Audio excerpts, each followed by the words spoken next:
Bom, começou a gravação. Tá em tela cheia? Sim, Tá.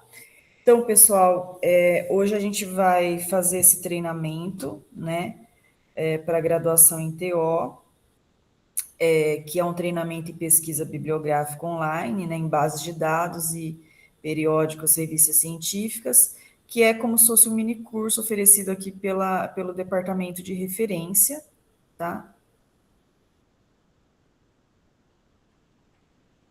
Então, quando o aluno vai fazer um trabalho acadêmico, um artigo científico, um TCC, uma iniciação científica, ele sempre tem que fazer um levantamento bibliográfico, uma revisão de literatura de tudo que já foi escrito, pesquisado, publicado sobre aquele tema, para ele conseguir fazer algo novo que contribua e faça a ciência caminhar para frente, né? Você não vai chover no molhado, reinventar a roda, falar tudo aquilo que já foi falado, a não ser que você esteja citando como um histórico, né? A ideia, não só principalmente na tese de doutorado, mas é sempre agregar alguma coisa nova, né? Então, para fazer esse levantamento bibliográfico, essa revisão de literatura para um trabalho acadêmico, o que o aluno vai pesquisar, como, onde, é aí que entram os produtos e serviços das bibliotecas, né? Os serviços bibliotecários. Antes, a gente tem algumas orientações sobre os critérios de confiabilidade da informação científica que vocês devem ficar atentos, tá? Antes de começar as pesquisas. Sempre ter bom senso no uso dos sites, verificando a procedência, tá? Tanto procedência pessoa física como institucional, tá? Quem está produzindo aquele conteúdo, aquele texto, aquela publicação. Recentemente, né? Principalmente na política, na mídia, né? Tomar muito cuidado com as fake news, sempre consultar os sites de checagem de fake news.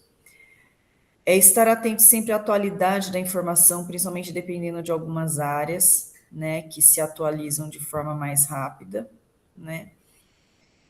Quem escreveu aquilo, quem produziu aquele conteúdo, a pessoa física, a autoria ou responsável intelectual, tem que buscar informação sobre esses autores em currículo Lattes, aqui no Brasil, no ORCID, né, como se fosse o currículo Lattes internacional, no ResearchGate, que é uma rede social de pesquisadores mundial, né. Sempre também dessas publicações verificar a vinculação institucional, né? Se tem parceria com instituições governamentais ou instituições renomadas, associações científicas, agências financiadoras, como CNPq, FAPESP. Publicações que são mais criteriosamente científicas, como os artigos de periódicos, eles passam sempre pelo critério da revisão por pares, que é um critério básico para o aceite de um artigo científico num periódico científico, tá? Mas nem todos os documentos aí científicos passam por esse critério da revisão por pares, que é um corpo editorial de membros da mesma área, né, pós-graduados, que vão avaliar se o seu artigo entra ou não naquela revista. E os indicadores bibliométricos, que são estatísticas da ciência, né? São rankings, são métricas que foram criadas recentemente para avaliar sobre vários aspectos a produtividade científica, tá? Mas por métodos mais quantitativos, mais numéricos, não é tanto em termos abstratos da qualidade ou do impacto social daquele trabalho, tá? É mais formas diferenciadas de avaliação dos artigos, das revistas, dos autores, né? Por métodos mais quantitativos, né? Porque é bem mais complicado você avaliar de uma forma mais abstrata, tá? Então, vocês ouvem falar do fator de impacto, do índice H, do qualis dos periódicos da CAPES, tá? Onde buscar as informações? Aí que entram, então, os serviços bibliotecários, os produtos e serviços de informação, os serviços bibliotecários aqui da biblioteca, né? Então, eu vou começar, deixa eu colocar todos os logotipos, pela parte das fontes de informação, dos recursos de informação, aqui da parte física, da parte impressa, que a gente tem aqui no acervo local, né? Bom, a principal porta é o site que vocês consultam nos computadores, nos terminais de empréstimo, que ali está o nosso catálogo online, que o software é chamado Pergamon, né? E aí vocês podem consultar de qualquer lugar do mundo o que a gente tem no nosso acervo, mais a parte física impressa que ele espelha, tá? Que ele vai estar espelhando. A gente não tem a ferramenta de descoberta, que é aquela que integra tudo e pesquisa tudo que a gente tem impresso e online ao mesmo tempo. A gente não, esse recurso existe, mas a gente não tem ainda, né? Então aqui vai espelhar a maior parte do que a gente tem de forma física e impressa aqui nos acervos locais da biblioteca, tá? Esses outros serviços de baixo, como o UT e o EB, empréstimo de bibliotecas, depois eu vou falar com mais detalhes nos outros slides, mas eles também fazem parte desses recursos impressos físicos, né?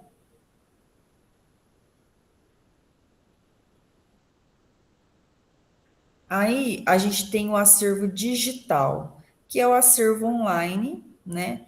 Que são os e-books, as coleções online, os artigos científicos online, né?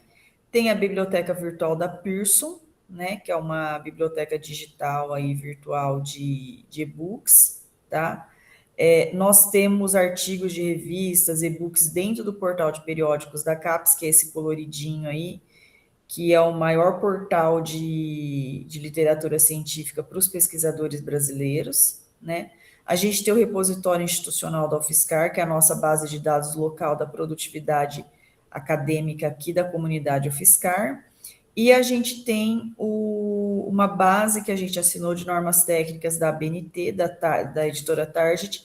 Essa sim está integrada no nosso catálogo online, no Pergam, que dá para vocês consultarem os PDFs das normas técnicas da ABNT online, né? Bom, para estar auxiliando os alunos, como entender, como acessar essas fontes de informação que estão online, que estão digital, na forma digital, um grupo de trabalho de bibliotecários aqui da UFSCar criou alguns manuais em PDF, né, que são tutoriais de acesso, de orientação de acesso a essas coleções online, e também foram criadas videoaulas nos canais do YouTube, tanto da BCO, da Biblioteca Comunitária aqui da UFSCar do Campo São Carlos, como no canal do YouTube do CIB, que é o Sistema de Bibliotecas, que é a coordenadoria que coordena as bibliotecas de todos os campi da UFSCar, tá? Então, vocês podem estar consultando esses manuais em PDF nos nossos sites e as videoaulas também instrutivas nos canais do YouTube, tá? Então, para quem estuda aqui em São Carlos, a principal fonte de informação para você ter acesso, entender tudo que a biblioteca oferece, todos os recursos, serviços bibliotecários nossos, está tudo aqui nesse site da BCO, BCO UFSCar BR, que é onde vocês vão acessar, primeiramente ali Pergamo, meu Pergamo, o nosso catálogo online, né, para poder ver o nosso acervo, que é o que fica ali nos terminais de empréstimo nos computadores. E aí a gente vai ter o link para todos os produtos e serviços com explicações, contatos, né, dos funcionários e tal. E ali no meio as notícias, as últimas notícias, sei lá, uma base de dados que foi assinada, uma revista que foi assinada, um evento que vai ter, feriados, quando que a biblioteca vai fechar, então vai estar tudo ali no corpo do site, costuma estar sempre atualizado, tá? Vocês podem ir direto, mas isso é divulgado também no InfoRede, Notícias UFSCar, nas redes sociais, tá? Então, até a parte cultural da biblioteca, tudo está explicado aqui, né? Como funcionam os serviços, como pode ser feito agendamento, tudo. Aqui é o catálogo online que vocês acessam ali nos terminais, quando vocês vêm presencialmente para emprestar os livros, nos terminais ali nos computadores da biblioteca. E aqui que eu comentei das normas técnicas da BNT que vocês conseguem acessar por aqui também, tá? Inclusive da BNT a gente tem um outro treinamento, que é um treinamento igual esse, em grupo, né? Tem o individual também, que é para tirar as dúvidas do aluno, que a gente separa, né? Porque a BNT tem que pegar normas, são muitos detalhes.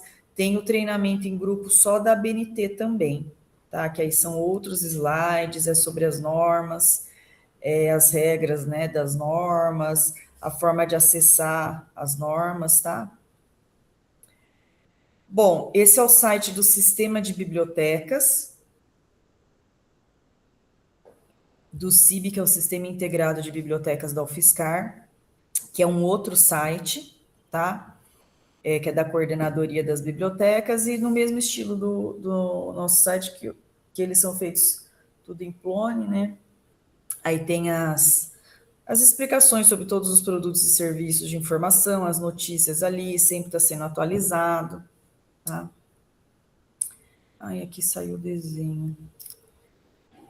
Bom, deu algum probleminha aqui. Aqui eu tinha printado os logotipos de algumas bases de dados que estão lá no site do CIB, mas depois eu posso mostrar para vocês. E aqui é da base de dados da SEAD, depois a gente pode entrar também no final, que é a LISA, que é um repositório local dos materiais didáticos dos cursos à distância da UFSCar e que estão de livre acesso na internet, que todo mundo pode estar consultando se tem interesse naqueles temas, faz um curso presencial que é o mesmo de lá, tá?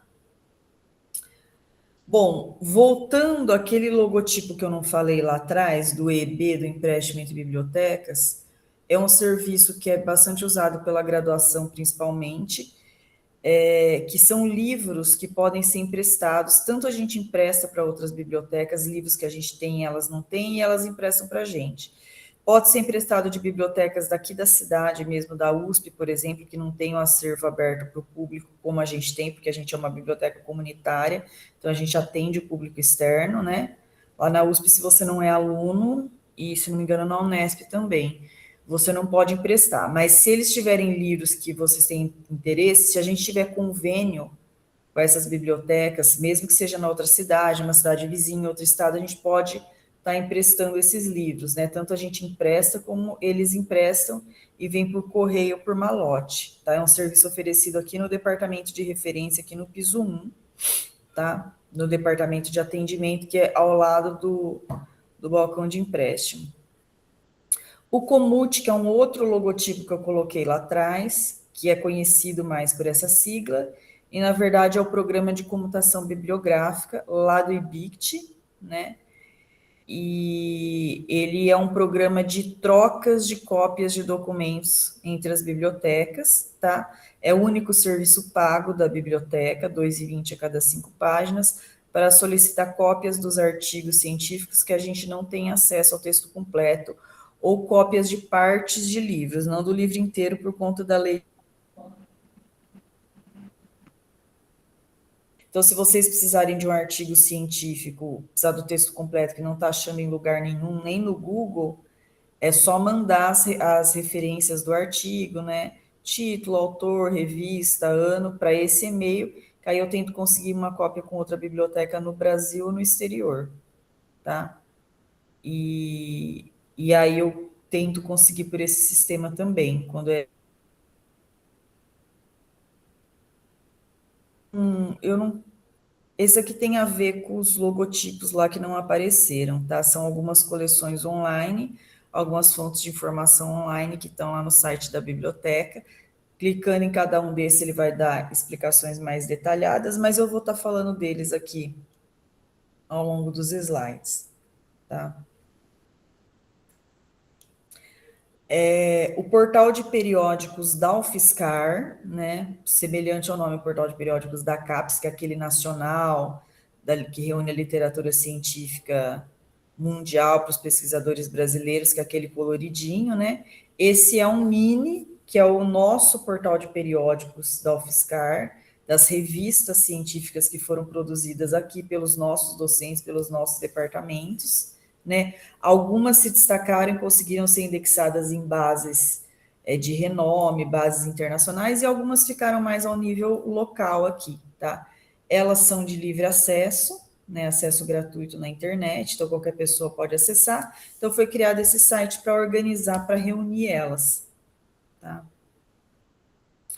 O repositório institucional da UFSCar, que lá atrás estava vermelhinho, que era a cor dele antes, ele mudou para essa cor, que é o nosso RI, nosso repositório institucional, que é a nossa base de dados local da UFSCar, para reunir toda a produtividade intelectual da comunidade UFSCar.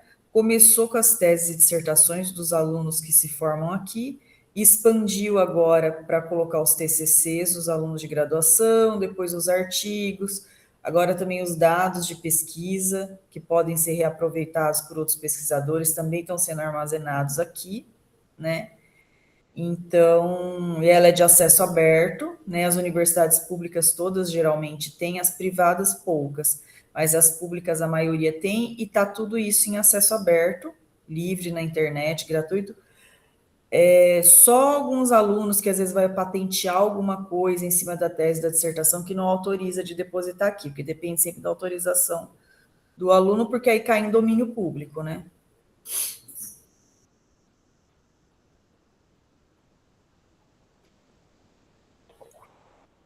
Não sei se vocês têm alguma pergunta até aqui, tá? Senão eu vou continuando, mas podem me interromper. Aí a gente tem essa daqui, que é a BDTD do IBICT, que é a Biblioteca Digital de Teses e Dissertações do Instituto Brasileiro de Informação em Ciência e Tecnologia, que o nosso repositório está integrado aqui, então ela puxa as teses e dissertações da UFSCar também, português, porque são pesquisadores nacionais, tá? Então varrem na nossa do Brasil, tese e dissertações de todas as áreas, a maior parte são das universidades públicas mesmo, né? Privadas é mais as PUCs e a FGV, que eu me lembre assim de cabeça. Essa é uma outra base de dados de tese e dissertações nacional também, só que esse é da CAPES, são os trabalhos financiados pela CAPES com bolsa, né? Eles vão estar depositados aqui de todas as áreas, todos os alunos que fizeram tese e dissertação financiada pela CAPES, dá para pesquisar em português também, né? São pesquisadores brasileiros. Então, eu sempre recomendo essas duas bases, porque elas varrem o Brasil inteiro e porque, às vezes, principalmente em nível de dissertação, às vezes o aluno não publica o artigo. Então, você vai lá nos artigos, pesquisa um tema, você não acha, ou acha pouca coisa, mas às vezes já tem aqui alguma coisa feita, realizada em nível de dissertação, né, que é a literatura cinzenta aqui, as teses e dissertações. Bom, agora a gente entra na principal fonte de informação para os pesquisadores brasileiros, em termos de literatura científica, que é o portal de periódicos da CAPES, tá? Que é esse logotipo colorido, periódicos, que são, a grosso modo, as revistas científicas, né?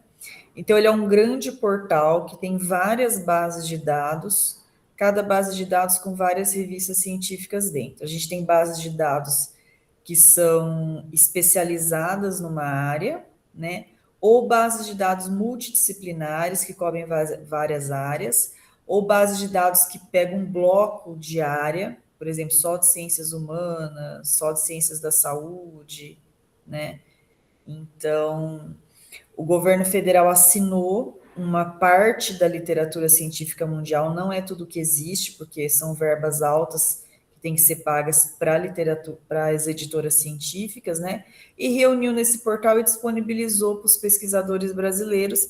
Então, é a principal fonte de informação de literatura científica, principalmente internacional, porque a maior parte é tudo em inglês, né? Para os pesquisadores brasileiros. Então, não é tudo que existe, né? É só o que o governo teve verba para assinar, mas já é muita coisa, né? Muitas bases, mesmo sendo assinadas, elas não dão direito ao texto completo, só dá direito ao resumo. É aí que entra o serviço de Comute para a gente tentar conseguir uma cópia do texto completo desse artigo, se ele é interessante para o seu trabalho, tá? Então, aqui, aí eu coloquei aqui o número que tem. Esse número ele varia, tá? Varia mesmo assim ao longo do ano e principalmente quando muda de governo, tá? Isso eu notei assim, trabalhando há vários anos com isso, que mudou o governo, tem mudança de assinatura. Para de assinar algumas bases, passa a assinar outras, tá? E então esse número aí é variável, tá? Que tem tantas revistas, né, tantos periódicos, tem tantas bases de dados. Aí aqui um exemplo da página inicial. Vocês têm que estar atentos ao acesso CAF para logar fora daqui no acesso remoto, entrando com a senha de vocês, né? porque se vocês não fizerem isso, vocês vão estar tendo acesso só aos conteúdos públicos, que não são assinados e que estão em acesso aberto em domínio público para qualquer pessoa que estiver na internet. É bom criar o perfil de vocês ali no meu espaço, perfil pessoal, tá? Uma busca geral básica é melhor ir nessa caixa única de pesquisa igual do Google. Jogar as palavras-chave do seu assunto em inglês para vocês terem uma ideia do que tem. Vai mostrar as bases que tem mais ou menos artigos sobre aquele tema. O acesso CAF, Comunidade Acadêmica Federada, que é esse acesso remoto fora da UFSCar, né?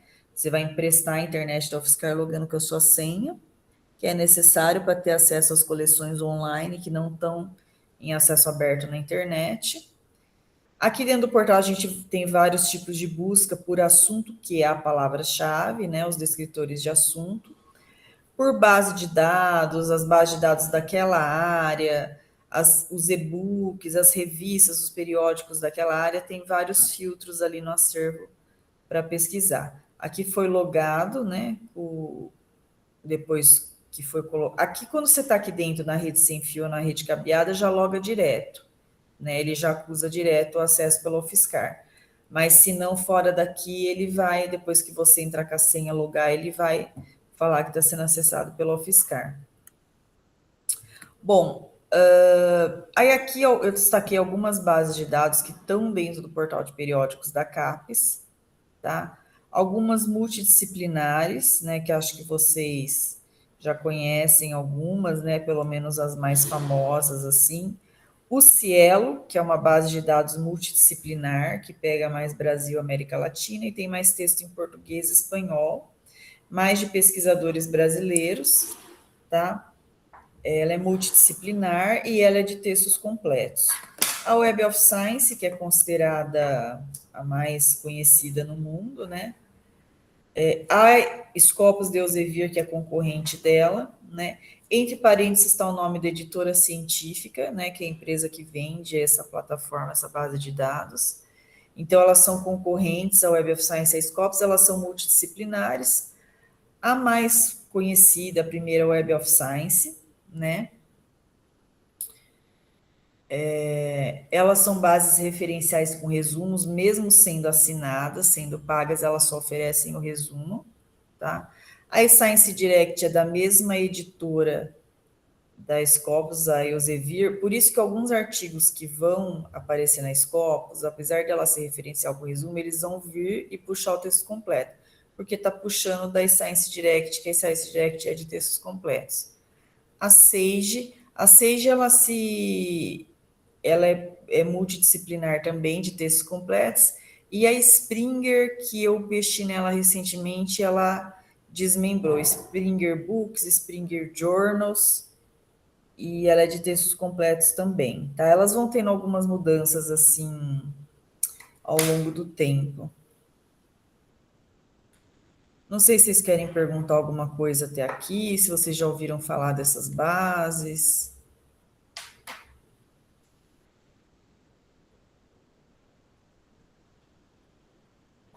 Aí as bases de dados mais da área da saúde, que pega várias áreas da saúde, né? Eu coloquei aqui algumas mais conhecidas, né? A BVS, lá da Bireme, né? Que é de acesso aberto, tá? Acesso livre, gratuito, que é uma referência aqui Brasil, América Latina.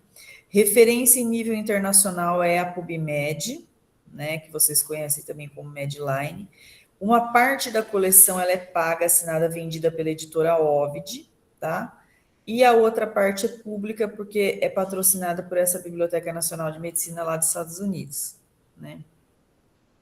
O DEX, que vocês ouvem falar, os descritores de ciências da saúde das palavras-chave, é da BVS, e o MESH, que é o tesouro das palavras-chave em inglês da PubMed. A Cochrane,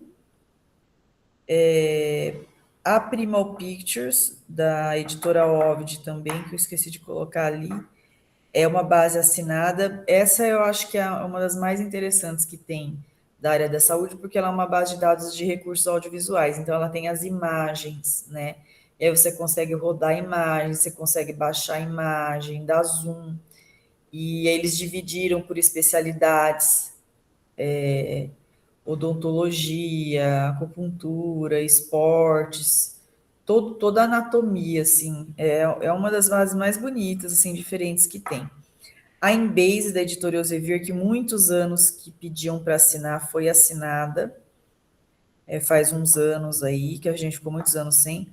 A Ovid, aí a parte de journals, de revistas da Ovid, né? Que as editoras, elas têm vários blocos de plataformas, né? Com materiais diferentes. Aí da área da saúde, essa daqui, Clinics Collection, da editora Elsevier, de textos completos também, Carger, textos completos, e essa última, que é mais voltada para a área de enfermagem, tá? Aí eu coloquei essa base aqui, que é uma base mais especializada em TO, tá? Hotseeker, que quando a gente começou, quando a gente descobriu, ela não estava no portal. Então, assim, mesmo que uma base ela é de acesso aberto, acesso gratuito, não necessariamente ela está dentro do portal, né? E tem algumas de acesso gratuito que você acha dentro do portal, mas tem outras que não, tá? Então, essa é a única que a gente encontrou especializada em TO, mas com essa abordagem de evidência, de saúde em evidência. Aí aqui, como a TO é uma área nova, muitas das revistas dela tá junto ali com as de fisioterapia, que é uma área maior, mas não tão grande, mas mais antiga, né? A TO é mais recente. Então eu fiz um filtro para um relatório que ia ser mandado para o MEC. Aí eu coloquei algumas das revistas que realmente são mais especializadas na área de TO, tá? Mas geralmente elas estão juntas com as de caso de fisioterapia, tá? O ISSN é o número que identifica unicamente aquela revista, porque a gente tem, às vezes, revistas de países diferentes, com nome em inglês, mas que o nome da revista é igual, tá? Então, o que diferencia que, de fato, é aquela revista é esse número aí, tá? E lá no final da lista, geralmente, eles colocam aquelas revistas que são de línguas mais distantes, em grego, em chinês, essas daí eu não coloquei, tá?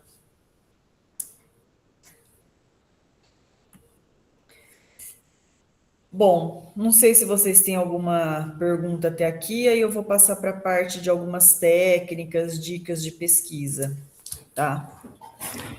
Posso fazer só um comentário, Grazi? Pode. Rapidinho. Não é porque na hora que você falou que a TEO é uma área mais recente, na verdade a gente é pareado com a fisioterapia enquanto área de conhecimento e de profissão mesmo, né? Então, tanto que por que está junto? Porque muitas das áreas, por exemplo, a gente pertence à mesma área do CNPq, a mesma área da CAPES, físio, fono, TO, educação física, né?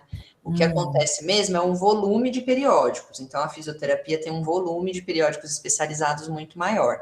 Mas é uma questão mais do desenvolvimento e consolidação enquanto área de pesquisa do que enquanto área de conhecimento mesmo, tá?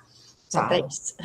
É porque os Tá. alunos estão tendo exatamente esse processo histórico, então só para retomar com eles. Não é bom você me falar, porque assim, aqui eu atendo alunos de várias áreas, né? Uhum. E tem coisas que eu vou deduzindo pela prática, mas esse conhecimento teórico, assim, da área é complicado, né? Com certeza, não, com certeza. É tanto que, por exemplo, o curso de TO e da Físio aqui da UFSCar tem a mesma idade, né? Nós vamos fazer 50 anos, assim. Então, era junto, inclusive, né? Era o DEFITO. Mas é uma coisa que é mais para a gente compartilhar mesmo esse tipo de informação, assim. Tá bom? Tá, agradeço pelo esclarecimento. Lógico. Bom, então vamos iniciar o levantamento bibliográfico comentando algumas técnicas de pesquisa, né, nas bases de dados que vocês já ouviram falar. Pesquisa simples, avançada, truncamento, tesauros, estratégia de busca, tá? Para iniciar o levantamento bibliográfico, primeiro a gente tem que selecionar os termos, tá? Que são o quê? As palavras-chave, tá? Tem que ser termos o quê? Termos técnicos, termos científicos, tá? De preferência em inglês, tá? terminologia, né, termos técnicos da área, e procurar rastrear os sinônimos, mas não sinônimos da linguagem natural, sinônimos que sejam termos técnicos mesmo, tá? Então, onde você vai rastrear, selecionar, garimpar essas palavras-chave aí, né? Da leitura dos artigos, das teses, das dissertações, dos livros, dos e-books da área, né?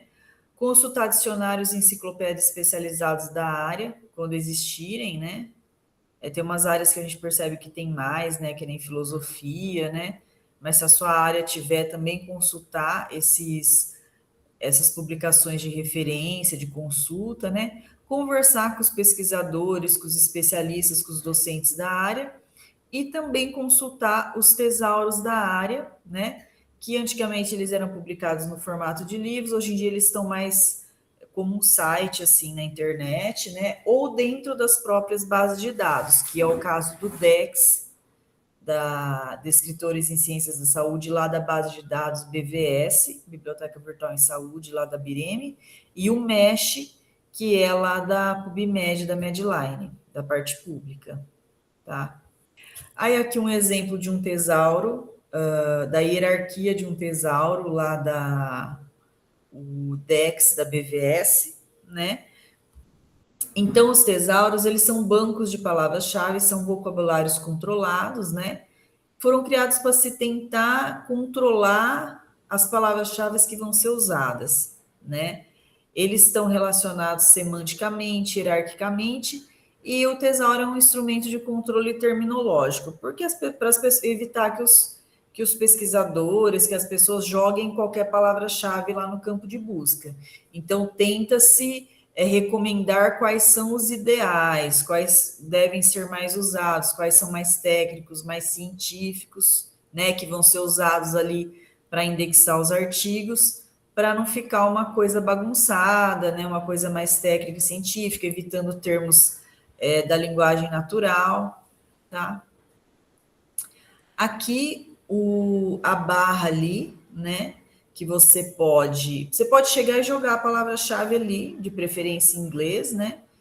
Mas você pode também, primeiro, que é o ideal, consultar ali, entrar ali no Dex barra Mesh da primeira tela, da tela de cima, porque o Dex ele é baseado no Mesh, então o Tesauro Dex é baseado no Mesh lá da PubMed, da Medline. Aí você vai achar a palavra ali na hierarquia. Aí você achou direitinho, cada termo ele vai ter uma ficha, onde vai ser descrito o conceito, a definição, quais são os termos sinônimos, qual que é o termo em português, inglês e espanhol, quais são os assuntos relacionados, dentro de qual categoria que é assunto maior que está, enfim.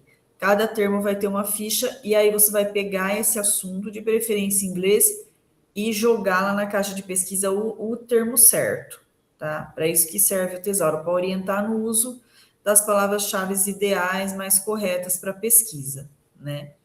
Aqui o Mesh lá da PubMed, da Medline, é a mesma coisa, você vai entrar nele, que tem várias opções de entrada ali, na caixinha combo da setinha para baixo, você vai, pesquisou pulmão aqui, né?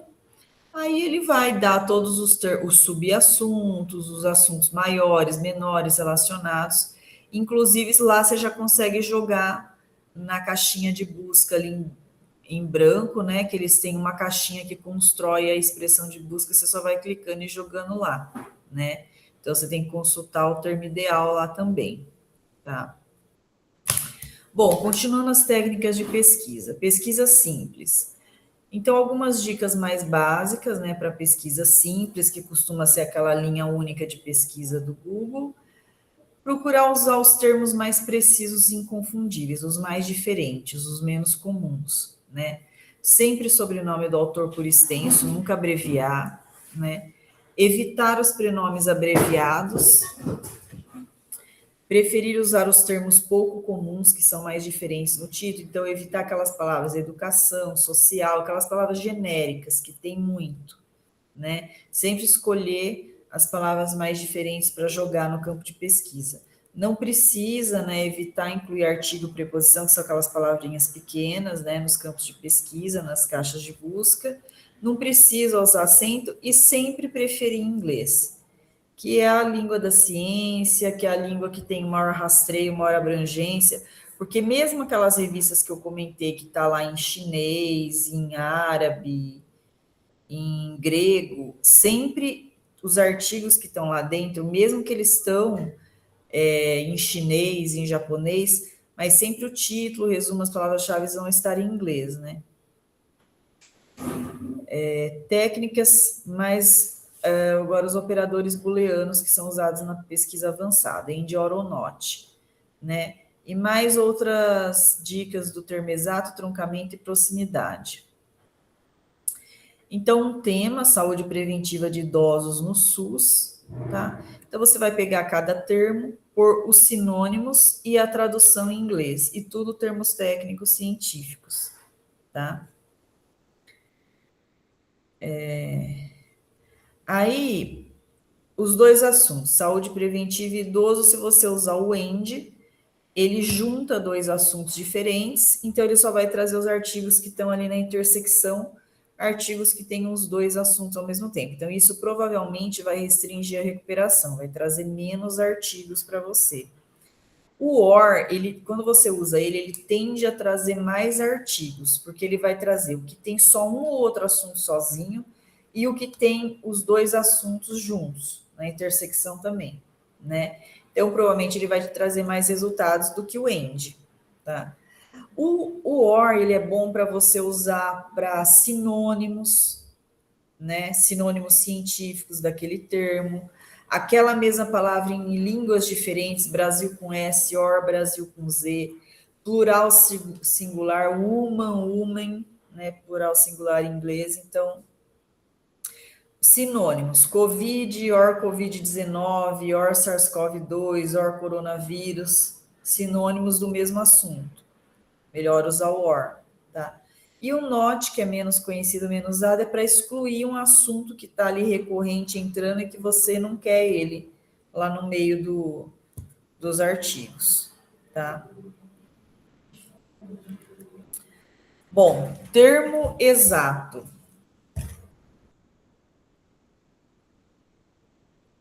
As aspas que você vai usar para um termo composto, para a tradução de uma sigla, até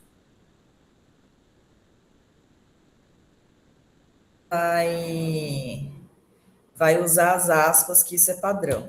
O truncamento já é um caractere que geralmente varia de base para base, tende a ser ou asterisco ou ponto de interrogação. É sempre bom consultar lá no tutorial, no help da base, tá? Mas no geral costuma ser esses dois, onde você tem várias opções de truncamento, né? Então você pode truncar tanto no final da palavra, né, no sufixo, e vem todas as palavras com aquele radical, com aquele mesmo radical. Eu não coloquei aí, mas você pode truncar no prefixo também, variação no prefixo, né? Por exemplo, totalmente, principalmente, você pode truncar aqui e colocar só o mente, tá? E pode truncar uma letra ali, Brasil com S, Brasil com Z, que é uma variação de tradução, né? Se está em português, se está em inglês. Uma é uma variação de singular plural, você pode truncar só aquela letra. E o near, que é o operador de proximidade, onde você, numa busca mais criteriosa, você consegue pesquisar duas palavras com até tantas palavras de distância. E você está num rastreio, numa busca assim mais detalhada, né? Dentro do texto do artigo, ele faz essa busca detalhada aí de tantas palavras de distância entre dois assuntos, entre dois termos. O parênteses, ele é usado para você colocar blocos de assuntos diferentes, tá? Ali, ó, o OR usado, ou SUS, Sistema Único de Saúde, or SUS, né? Sinônimos, né? E o NOT, você quer excluir o assunto pessoa velha. Então, essa é uma string, uma expressão de busca, e os parênteses são usados para os blocos de assunto, e o colchetes, que eu não coloquei aí, um no começo, um no final, é para abrir e para fechar a expressão de busca. Ele vai ser usado uma vez só, no início e no fim, tá? Bom, os filtros, eles, no geral, eles são filtros assim, né? Do material que está em acesso aberto ou não, né? Em domínio público, acesso gratuito, divide por ano, divide por autor, por subassunto, por revista, por universidade, por país, por língua, isso é básico. Se é uma base mais específica daquela área, tende a ter filtros que são mais refinados e que facilitam para aqueles pesquisadores daquela área. Na área da saúde que eu vi, tem assim prognóstico, diagnóstico, o tipo, né, de não é bem de exame, porque eu não sou da área, né?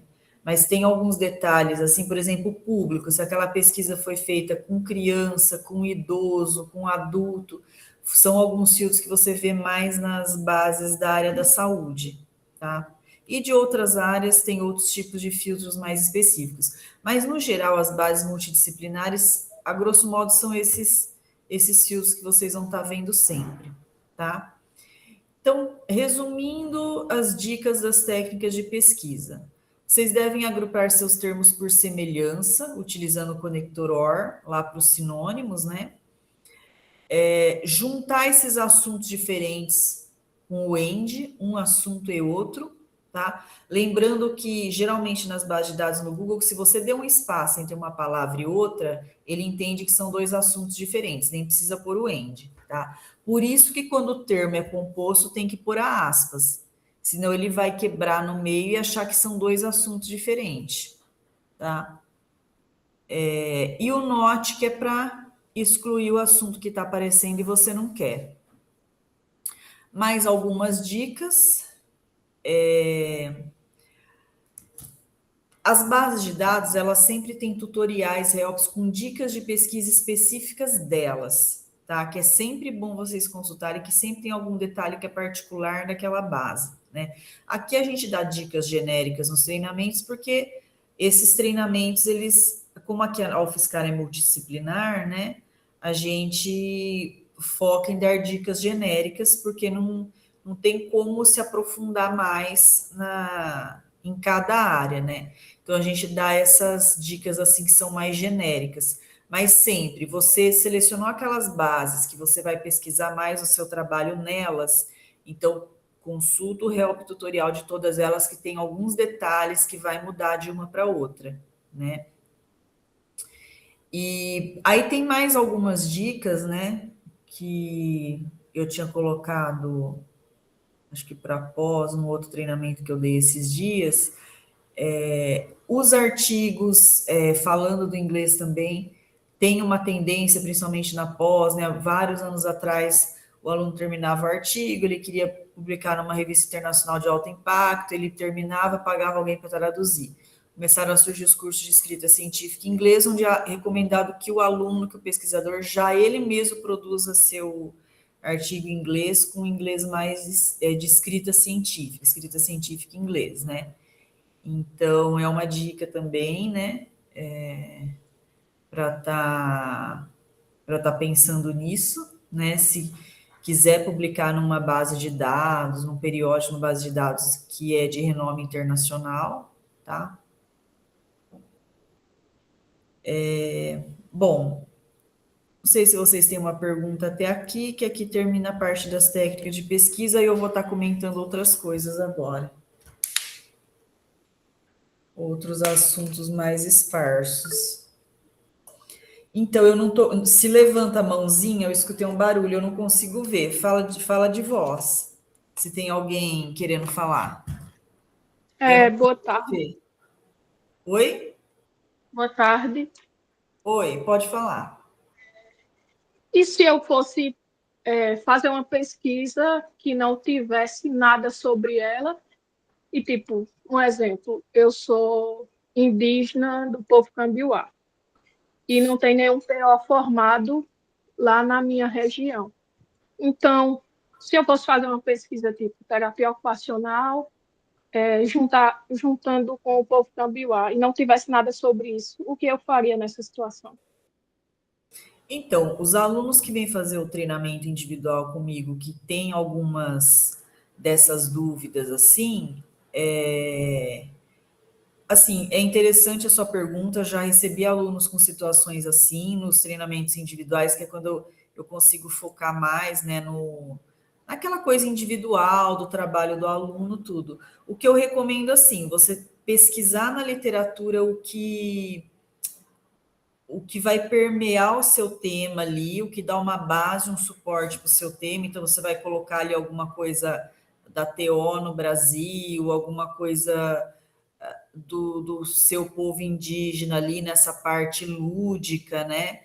Nessa parte de um tratamento mais lúdico, alguma coisa que você conseguir encontrar na literatura, que é mais provável de você encontrar.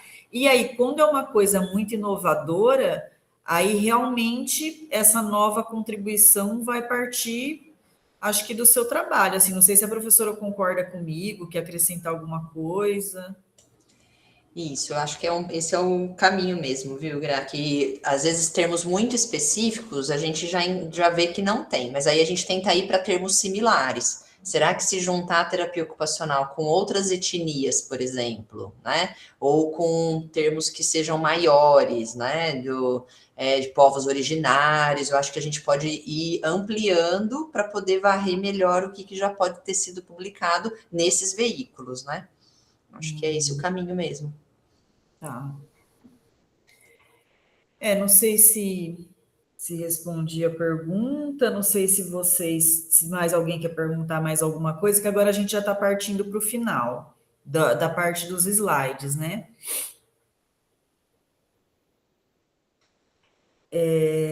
O Google Acadêmico é o que a gente recomenda nos treinamentos, né?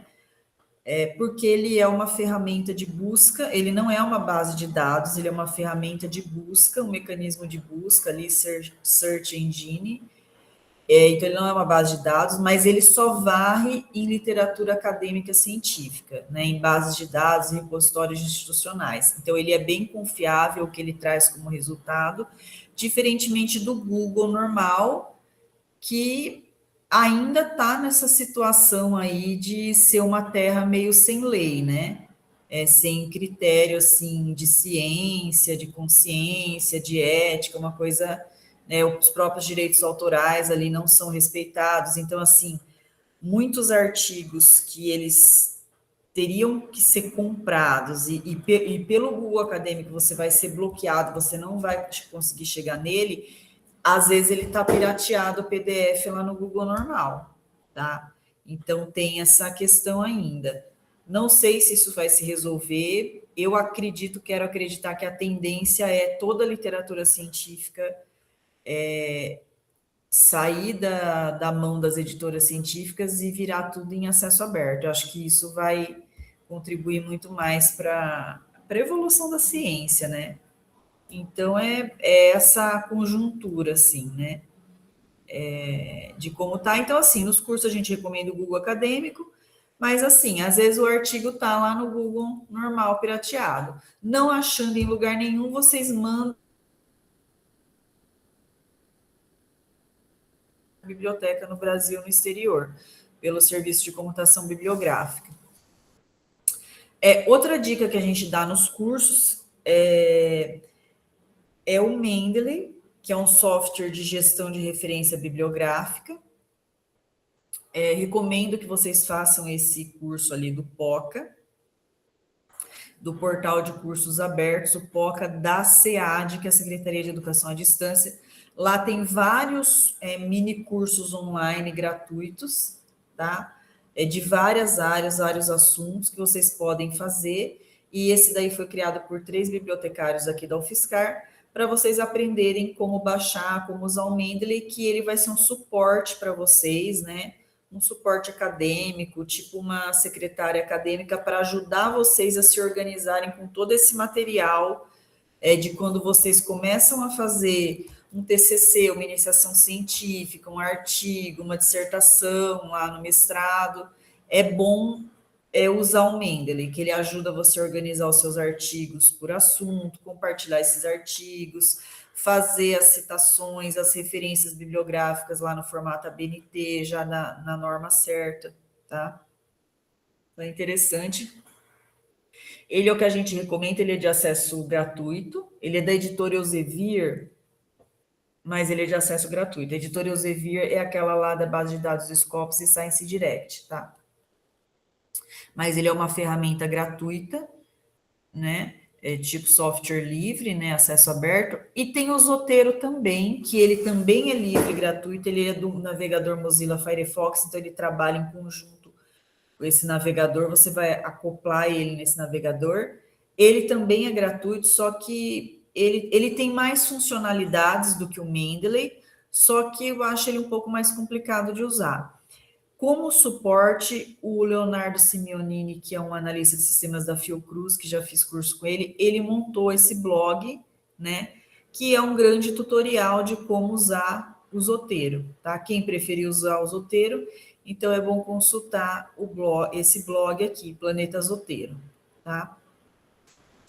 Bom, aqui eu coloquei também uma das notícias que ficam ali no carrossel de notícias da página inicial do portal de periódicos da CAPES, que é a agenda dos treinamentos online que eles oferecem nas grandes áreas. Geralmente eles fazem em ciências humanas, ciências da saúde, ciências exatas, nas bases multidisciplinares, vocês podem se cadastrar, tá? É online, gratuito também, né? Eles dão treinamentos nas bases do portal, né, treinamentos online. Aí tem que criar o perfil de vocês lá no meu espaço, perfil pessoal dentro do portal, depois vocês se matriculam. Alguns treinamentos que eu fiz com eles, pelo menos para bibliotecário, uso Teams, tá? Não uso Teams, tá? Já adiantando. Bom, eu falei dos canais das videoaulas, né?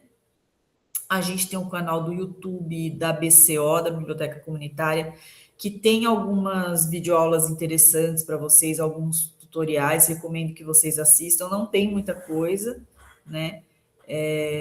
Os tutoriais geralmente são curtos, são bem didáticos, tem tradução para Libras, então é interessante vocês assistirem. É um suporte para vocês entenderem como acessar essas coleções online, né? E outras dicas aí. Aí eu coloquei aqui um vídeo que a gente fez lá na pandemia, uma oficina prática de pesquisa no portal de periódicos da CAPES com tradução para Libras, tá? Aqui o canal do CIB, do Sistema de Bibliotecas da UFSCar no YouTube, tem várias, aqui tem mais, até videoaulas, tutoriais assim, playlists para vocês, ali como preencher o ORCID, o seu ORCID, tá? Tem como consultar a biblioteca virtual da Pearson, tem vários tutoriais aqui, como acessar as normas técnicas da Target lá da BNT, tá? Aí eu quis destacar uma playlist, que eu acho que é a mais importante de destacar, do canal do CIB no YouTube, que é essa sobre o plágio acadêmico, né? Que é considerado um crime acadêmico. Então, essa playlist acho que é a mais importante de vocês assistirem.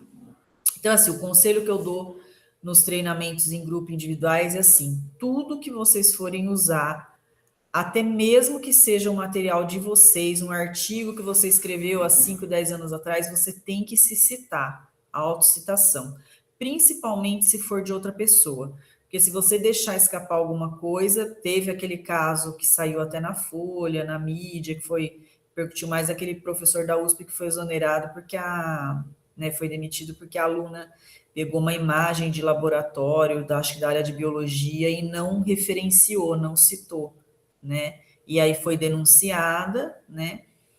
E aqui eu já participei de reuniões dos conselhos lá na reitoria, que teve aluno que veio da África, fez o doutorado, voltou para lá, 5 anos depois, uma professora de Portugal descobriu que ele tinha pegado os dados do livro dela e denunciou. Infelizmente, ele perdeu o título do doutorado, anos depois, já tendo voltado. Então, assim, é uma coisa que parece simples, mas se você der o azar de esquecer de citar, não ter essa orientação e depois ser denunciado, infelizmente, você tendo concluído o curso, tudo, você perde o curso que você fez, entendeu? Você perde é caçado o diploma. E às vezes dá problema até para o orientador, né? Então é muito sério isso, então eu sempre tenho frisado isso. Então a minha dica nessa questão das citações é assim: pequem pelo excesso. Se você usou um grão de areia de alguém, você vai citar. Você vai pôr lá referência, citar, né? E até se for uma coisa sua, você tem que autocitar você, tá? E aí, no caso, principalmente da graduação, eu acho interessante frisar, quando é a questão da questão de pesquisa, do objetivo do trabalho, eu pego muito nos treinamentos individuais, alunos de graduação, principalmente, com os objetivos muito grandes, com um campo de pesquisa muito grande, que aí eu entro com um trabalho de ajudar a enxugar, né? Que aí eu já falo o contrário, vamos ser mais minimalista, menos é mais, vamos fazer uma coisa menor, mais restrita, mas mais bem feita, mais concisa, né? Que tem uma conclusão mais forte, aí eu falo o contrário, tá? Então, eu gosto de destacar essas duas coisas. Bom, a gente está gravando, no final eu vou desligar para quem quiser perguntar fora da gravação. Eu criei esse canal do YouTube para pôr essas gravações, tá? Então, mais tarde o Gmail vai me mandar esse vídeo e aí eu posto, pretendo postar no máximo até o começo da semana que vem, postar esse vídeo no canal, mando o link para todo mundo que estava online, porque aparece para mim o e-mail de todo mundo que estava online, né? Só não aparece os que não são e-mails @fiscar. Ele aparece em código, por isso que eu pedi para todo mundo logar com o e-mail institucional @fiscar, tá? E esse canal é público, tá? Então quem perguntar aparecer vai depois para o canal público, tá? Então estou avisando vocês. Bom, perfil do Instagram nosso, que é o que a gente movimenta mais para colocar as notícias, os eventos, né? Então, recomendo que vocês sigam e acompanhem mais, que é onde estão as novidades mais rápido aí da biblioteca, das nossas redes sociais. No Facebook também, ele está atualizado, a gente sempre está postando as coisas, né? No nosso Facebook. E no InfoRede Notícias UFSCar por e-mail, vocês recebem também no e-mail institucional de vocês, tá? As atividades da biblioteca também, que estão nas redes sociais, a gente manda por aqui. Não sei se alguém quer perguntar alguma coisa até aqui.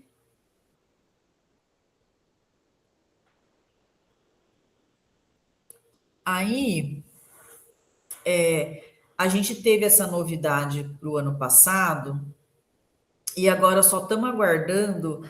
Esse curso aqui foi feito um piloto, um teste que eu participei também, alguns alunos participaram, não sei se vocês ficaram sabendo, divulgou no e-mail InfoRede, divulgou em rede social, teve aí vários alunos que participaram, mas tinha um limite restrito de vagas, né? Então foi feito um curso online de pesquisa bibliográfica, né? Semelhante a esse treinamento, mas com mais aprofundamento ainda. E agora esse curso vai entrar lá no site do POC, onde está o curso do Mendeley, tá? Vai entrar mais esse curso, tá para entrar esse ano, então fiquem atentos, porque vai ser divulgado nas redes sociais. Recomendo fortemente que vocês façam, vai embasar bem vocês na pesquisa científica, na pesquisa bibliográfica online, tá? Que foi elaborado por bibliotecários aqui da UFSCar também, esse curso aí, a gente só está aguardando entrar. Quando entrar, eu também vou estar comentando nos treinamentos, tá? Então, para finalizar, o treinamento de orientação acadêmica individual, tá? Que vocês podem estar preenchendo o formulário online para solicitar. Então, aqui já esse que a gente está fazendo hoje é o em grupo, aí tem a modalidade que é o individual, que vocês podem preencher esse formulário online no site para solicitar. É feito pelo Google Meet, é comigo também. Então, você pode vir sozinho, vamos supor que você está fazendo um artigo com alguém, pode vir os dois. Vem, às vezes, o professor sozinho, vem um técnico que está estudando. Vem, às vezes, um professor com algum aluno que está com o trabalho atrasado, tendo algum tipo de dificuldade, já tive de vir o professor com aquele aluno só, ou mandar o aluno agendar, né?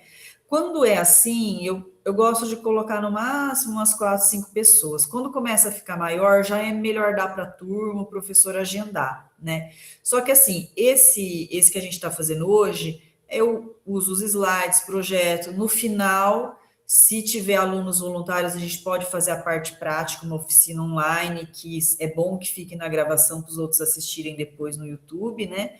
Agora, esse individual, eu geralmente não projeto nada, tá? Eu fico só orientando.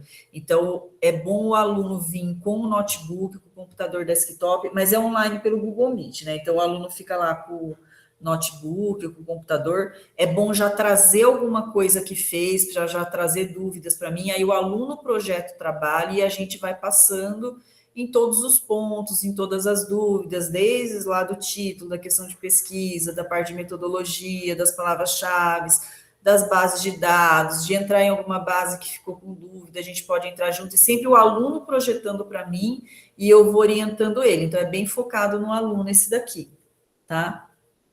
Então, quem quiser, eu vi que a Mariane U, eu lembro que eu estava mandando e-mail para ela ontem, que ela fez um sinalzinho ali, eu lembrei que ela tá agendada, que a hora que eu vou entrar em férias, a hora que eu vou estar mandando e-mail para esses alunos, e hoje ainda eu tenho uma aluna, a Sofia, ainda marcada para hoje à noite. Bom, gente, as referências, aqui os nossos e-mails, tá? O do atendimento é do meu chefe, aqui do departamento de referência, tá? O e-mail dos treinamentos da computação é comigo. Dos treinamentos, para vocês tirarem dúvidas dos treinamentos, podem mandar para esse e-mail, né? Que era o e-mail que eu estava falando com a professora.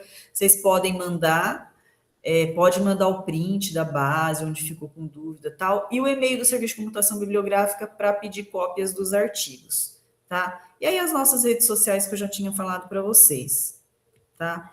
Aí, tá gravando ainda, tá? Aí, eu não sei se algum aluno voluntário ou mais de um aluno junto, não sei se quer, que não está no celular, né, que está no computador, quer entrar em alguma coisa do que eu mostrei nos slides para fazer alguma pesquisa, alguma coisa, não sei, fiquem à vontade.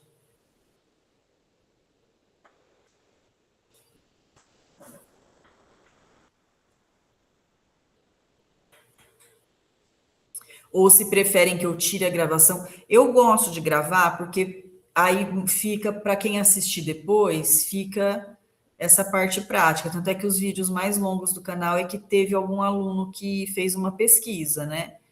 Aí, não sei, vocês fiquem à vontade. Vou parar de compartilhar.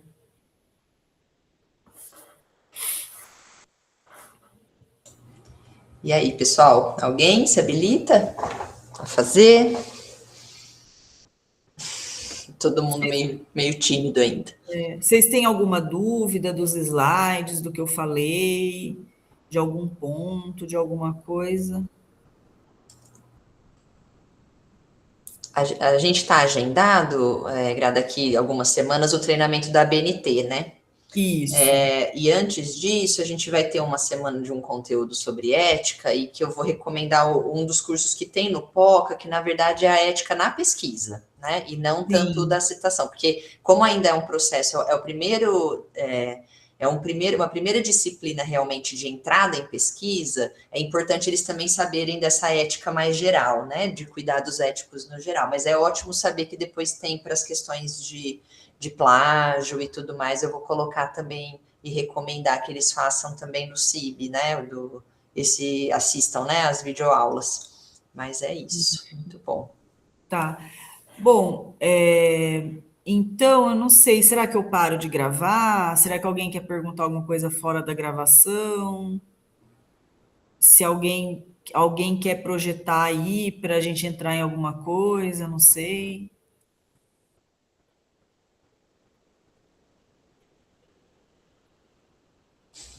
Eu não tenho nenhuma dúvida. Eu achei que ficou bem claro assim a explicação, a ajuda. E, e não tenho nenhuma coisa assim que eu gostaria de pesquisar. Se alguém quiser, eu posso até projetar aqui, porque eu estou pelo computador, eu posso ir conduzindo alguma coisa que vocês forem me falando. Ó, a Joyce, obrigada, Suelen. A Joyce mandou aqui no chat, ó, precisa ser pelo computador, certo? É melhor, né? Aí a Suelen pode projetar também. A gente poderia. Aí, quem está fora da universidade tem que entrar pelo acesso CAF, né?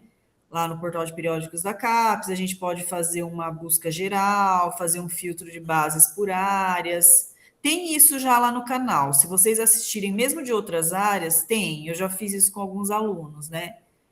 Aí fiquem à vontade. E assim, coisas particulares vocês trazem para o individual, que aí vocês vão projetar o trabalho para mim, né? A gente vai ponto a ponto, pode perguntar tudo, né, assim, que eu conseguir auxiliar, né?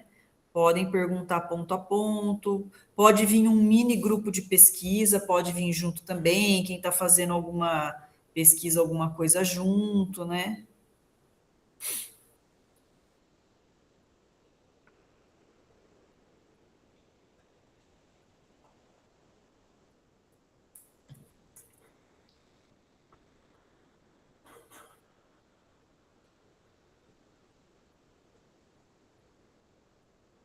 Daqui, deixa eu ver se tem alguém que pediu treinamento para mim. Só lembrei da Mariana ali, e o, né?